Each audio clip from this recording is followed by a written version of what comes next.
What's up everybody, it's The Strange Vision and welcome to another food review video.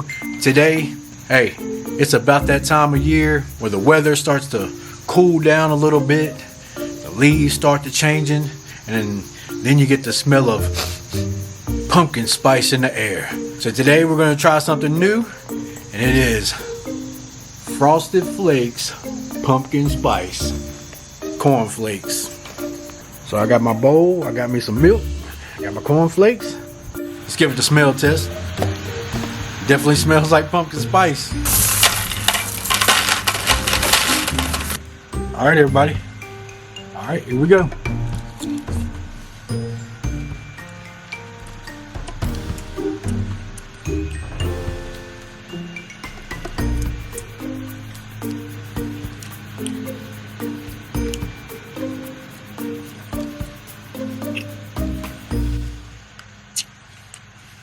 I think I would rather have regular Frosted Flakes, to be honest. Ain't bad or anything.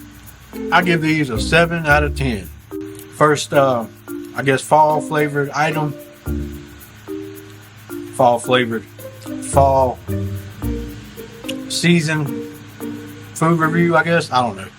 But anyway, thank you guys for watching. Catch y'all next time. Peace out.